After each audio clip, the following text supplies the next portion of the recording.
Feels like we have kicked over a bit of an anthill this morning with the conversation about Medicare and Medicare Advantage. We'll see if we can continue to kick over anthills with our next guest, Professor Glenn Antizzo. He's good at kicking over an anthill from time to time. Good morning, sir. Good morning, Richard. Always a pleasure to be with you. I was saddened this morning to see that Maria Shriver, of all people, posted on X that she was heartbroken and disgusted with the demolition that was happening at the East Wing of the White House. Couldn't believe that hundreds of millions of dollars were being spent to modernize and renovate the home of the president, you know, the place where we host foreign dignitaries and right. all of those things, with private funds no less. But she was heartbroken by the progress. Well, I guess the place really hasn't changed much since her family was in there, 60 years ago? Occasionally you need to, upgrade stuff. You do. So much going on, Glenn. And I guess let's start with the news from a week ago. The ceasefire agreement in place between Israel and Hamas. Right. It felt very tenuous on Sunday with kind of the first semi-violation of the ceasefire, accusations that Hamas had killed a couple of IDF agents, Israel responding with 150 tons of explosives dropped in parts of Gaza. And then you have Steve Witkoff and Jared Kushner jumping on a plane and racing back to that part of the world to try and calm tensions down. And it appears, at least for now, the ceasefire is holding. How tenuous is this, given 2,000 or 3,000 years of history as the backdrop for people not liking the Jews and the Jews fighting to protect their own? Right. No, I think that your word tenuous is perfect for this, because it's exactly what it is. I think everybody knew from the beginning that this was going to be rough. I don't have any hard evidence for what I'm about to say next, but it's sort of a gut feeling, and that is that I think that there are probably people who are towards the fringe of the Hamas movement who do not like the idea that there's a peace. I think you probably, as you often find in these types of situations, pragmatists who realize that it's over and that the area has to move on. And then you've got more radicals that think that they'll fight on to the bitter end, and that they do stuff like what was done this weekend that prompted the Israeli response, that somehow can scuttle the agreement, that they can cause havoc to happen enough that this falls through. At least we got the hostages back. At least the living hostages have been returned, and the Palestinians got what they wanted on that. I'm disappointed, obviously, that most of the other bodies have not been returned, but at least we got off to a good start. And I feel like if that is the only thing that happened and then they go back to fighting, at least maybe something good came out of this agreement. But, I think it's going to be tough. This is an area that you just pointed out earlier. The fighting's been going on here for thousands of years. It seems like it never stops. And unfortunately, you've laid out some great conditions, and I think that the president was right when he said that, the use of military force got us to this point, and unfortunately, we may end up having to resort back to it. But I wish one thing he would make clear. He keeps saying that we will do it. Does he mean us, or does he mean the Israelis? I think he means the Israelis, but I'm not so sure I would use that wording. Yeah. You say we, and people have images of the bombing of Iran. Yeah. And that was actually we that flew across the world and executed those strikes, as opposed to the Israelis that were doing it. Dr. Glenn Antizzo is my guest. He's a professor of political science at Mississippi College. I've tried to talk about this. I think you're probably more suited to do so. I look at the progression of activities of this Trump administration since Inauguration Day to where we are. Mm. And at times, it looks scattershot. And it looks like it's random.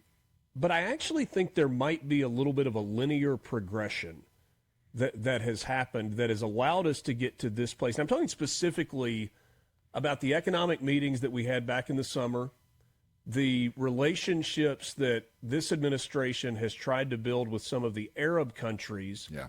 and then the ability to lean on some of the Arab countries in the Middle East to help get this peace deal across the finish line, because the United States or Israel negotiating directly with the Palestinians, directly with Hamas, was not going to go anywhere. Right.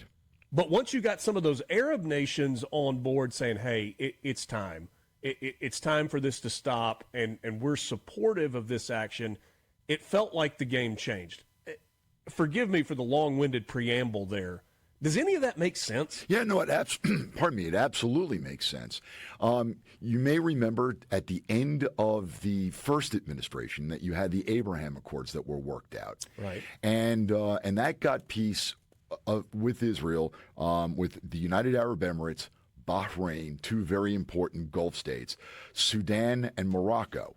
And now there was a little horse trading going on. Like, for example, with Morocco, to get that, it is my understanding that we officially recognized Morocco's claim over what used to be called Spanish Sahara. And Okay. yeah, it was important to them, I'm sure. it was important to them, and in the 1970s they actually occupied the place. But that's another story for another show. So there was a little horse trading going on there. And now that he's come back, as you point out correctly, he had that big meeting earlier this year, and he was able to work out some deals with a number of states in the region, and it appeared to set the stage for an expansion of the Abraham Accords. When Israel came under attack, I think the earlier deals sort of created more of a relationship between the Israelis and some of the Gulf Arab states than anybody wanted to say out loud, because you may remember when the missile attacks happened against Israel, and I think that was last year, but I think that Trump laid the groundwork for what I'm about to say. You had Arab states engaging those missiles before they even got to Israel. A lot of them were shot down over Jordan. Some of them were shot down in the Persian Gulf region as they were on their way. That's something you never would have seen before, ever. And before the intensification of the fighting earlier this year, it looked like Saudi Arabia was about to sign on to the Abraham Accords. I think that what the president has done, both in terms of the trade, the sort of transactional trade relations that he's built up in the Middle East, plus also the prudent use of military force occasionally, like the bombing of Iran that we just talked about, I think has changed the game in the region. You are absolutely right. We are standing at the possibility of a completely remade Middle East in terms of the power dynamic there, that things I think are shifting in our direction. And it never would have happened in the previous administration. As a matter of fact, I would argue that under the Biden administration, we invited trouble more than we solved it. Certainly with the Iranians, we did. I was just thinking as you were talking about that, and we've mentioned that strike in Iran a couple of times. You remember the immediate aftermath. The question was, okay, what did this do to their nuclear program? Did it set it back? Did it obliterate it?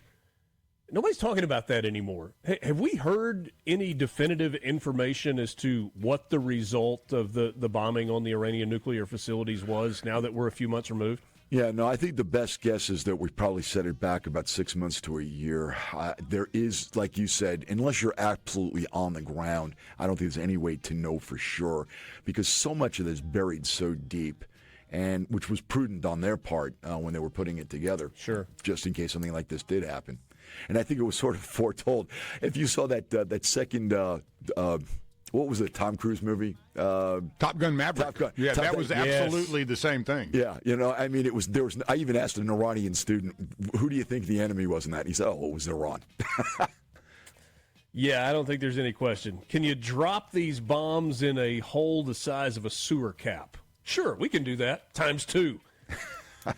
Glenn Antizzo, my guest, professor at Mississippi College. More with him coming up on the other side of this timeout. Continuing to get your messages on the conversation about Medicare and Medicare Advantage plans. Strong opinions about this, and we will continue that conversation maybe later today and certainly in the days to come, unless Dr. Glenn Antizzo wants to jump in on Medicare Advantage. You want to sit that one out? I think I'll sit that one out, although I understand, problems with that. I've got, a mom in New York right now who's been in and out of hospitals, and she's had trouble with her Medicare Advantage plan. So, yeah. Sounds like if you're healthy in your older age, then maybe that's a really good thing for you. But if you have any serious health conditions, then it can become problematic. But we'll continue that conversation in just a bit. Let's shift from the Middle East to the Russia-Ukraine part of the world. absolutely. Volodymyr Zelensky wanted Tomahawks. We kind of teased the idea of providing some Tomahawk missiles to Ukraine, but ultimately did not go all the way down that road. It is clear that that Donald Trump is frustrated with Vladimir Putin, but it seems to be frustration that ebbs and flows, that rises and falls. I think he knows that to end this war altogether, Ukraine is going to have to make some concessions. They don't seem to want to do that. It's so complicated and convoluted. Yeah. Or is it? Well, let me say this. You were talking about that meeting that was held with Zelensky on Friday, and basically Trump echoed the talking points that Putin had laid out in an earlier phone call, which was hand over all of Donbass and also basically demobilize your military, and it made a lot of maximalist demands that would essentially make Ukraine a vassal state to Russia. And, obviously, it's been pointed out that the Russians control about 78% of the contested region, but that means about a little over a fifth of it is still in Ukrainian control. And I don't understand why the Ukrainians should be expected to hand over territory that the Russians have not themselves been able to conquer. It would seem to me that Trump should go back to what he said originally, and that is ceasefire first, negotiations later. We ended the Korean War with an armistice, not a peace treaty, and we have kept the peace on the peninsula for over 70 years. We ended fighting in Cyprus in 1974 with a armistice, a ceasefire, but no permanent solution. As a matter of fact, no one in the world outside of Turkey recognizes the Republic of Northern Cyprus. I'm sure that I could go through a few other instances where, first comes the ceasefire, then comes the negotiations. But the Russians don't want that. The Russians want to continue the war going on. And it's gotten beyond just Ukraine. Now the Russians are starting to probe NATO airspace. There have been drones showing up over Poland, drones showing up over the Baltic states. There have been at least 2 incidents of Russian drones over the Copenhagen airport, and at least one in Oslo, Norway, and one at Heathrow. They are beginning to probe to see how strong NATO is. Now, basically, if Ukraine somehow falls into Russian hands, they are right at the doorway to NATO. And I think that they will be emboldened. The president just said, that military force against Iran was what helped get the peace in Gaza. So my question, Richard, is why does the same principle not apply here? Why not bleed the Russians a little bit? If you give them offensive missiles and allow them to use them, you get to hit things far beyond the lines, things that support the Russian war effort, things like airfields, ammunition dumps, oil refining facilities, infrastructure like bridges. There's a long bridge that connects the eastern part of Crimea to the Russian mainland. Those Tomahawks have a range of over 1,500 miles. They could, if they chose to use them, be able to hit Moscow and St. Petersburg. I'm not saying that they should, and I don't think the Ukrainians would, because there's just too many targets supporting the Russian war effort that if they got taken out could be game changers here. But we have limited them. Do to we have enough Tomahawks to give them? That's a great question. That is a good question. And because our security has to come first. Correct. Right? Yes, absolutely. Absolutely. No, but I would think and I don't know this for a fact, but I got to imagine that some of our allies probably have these. And if we could allow them to give those to the Ukrainians, I think that could be a game changer.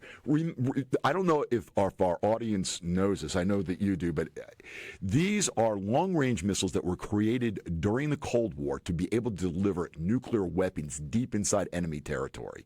They fly at like treetop level and are able to go underneath enemy radar and strike with tremendous precision.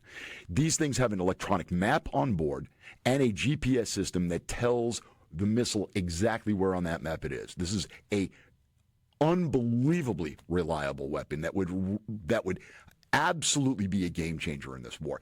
But you do raise a good point. And again, American security should come first.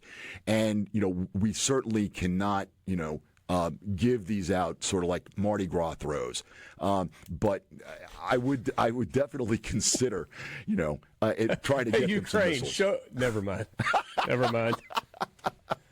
Not going to go down that road. Although I guess I just did. The only thing that Russia seems to have responded to, and traditionally the only thing that Russia has responded to, is force. Yes.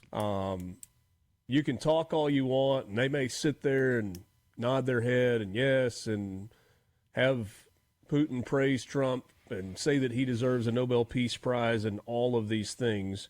But then they just kind of go on and do whatever it is that they want to do, or at least they seem to, until they are pushed to a point where they can't. Right. Whether it's financially or militarily. No, you're absolutely right. I'm sorry, go ahead. Are we about to push? And forgive me for broadening the question because I know this complicates it. Right. But what about China? That's a great question, and I think that the Chinese are watching the Western reaction to this. And if they think that the West is too afraid of war, then they will not. If they cannot take care of business in their own backyard, they are certainly not going to take care of business on the other side of the world. But is that about Russia, or is that more about their desire to take Taiwan? You're talking about the Chinese, or yes. You're talking about the? I think it's. But when you say they're watching to see how the West reacts and what their appetite for war is, Taiwan's the right country, right? Right, China yeah, has, right, yeah. So China right. has had its eye on Taiwan, and there's been a lot of talk about will they go take Taiwan? Is that the thought in their back of the mind? Yeah.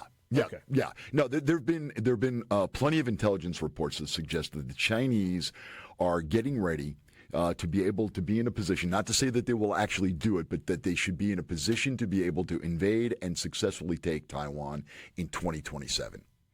And I think what they are doing right now is they are looking to see if the West has enough resolve, if the West can take care of business, is able to, stand up to the Russians and basically, stop them in their tracks, then I think the Chinese think twice. But I think the thinking is that if you cannot even take, if you are so scared of war and what could come of it, that you are not willing to take care of things close to home that you should be able to manage, then you're certainly not going to be able to come to Taiwan's defense. Unlike Korea, unlike Japan, unlike the Philippines, there is no foreign treaty, at least from the United States, with Taiwan guaranteeing, if they get attacked, that we're coming to their rescue. And obviously, the Europeans, have even less probably at stake than we do in that region. Yeah. So, I think the Chinese are watching, and I think that they are, getting some signals here that, maybe we could make a move, especially, if they can wait a little bit longer. Trump's not in office. You never know what the next administration is going to be. If it's a Democrat administration in particular, will they be willing to go to war over that? Well, Derek in Greenwood on the C Spire text line says if they launch Tomahawks deep into Russia, they just started World War III. Do you agree with that? No, I don't. And the reason is because you would be using conventional missiles, conventional warheads on these missiles. The Russians got to know that if they go to war with NATO, it's not that they're just taking on a nuclear United States. They're also taking on a nuclear Britain and a nuclear France. They do not win this war, and nobody wants a radioactive prize. Who's after Putin in Russia? Who's his successor? I wish I knew. If I did, I I could probably put in my application for my tenured position at Cornell or Harvard. I wish I knew. That's an interesting dynamic. There have been all of the rumors about Putin's health, but Right. he seems to be clipping along at 73 years old, at least for right now. Yeah, no, you're absolutely right. And I mean, he looks like he's in remarkably good shape in terms of like his physical stature. Yeah, when he takes his shirt off and gets on the back of a zebra, you're like, that guy's tough. Hey, Dr. look- Glenn Antizzo, always appreciate the time. Thanks so much. Thank you, Talk Richard. soon. Always a pleasure. Thank you. More MRC after this.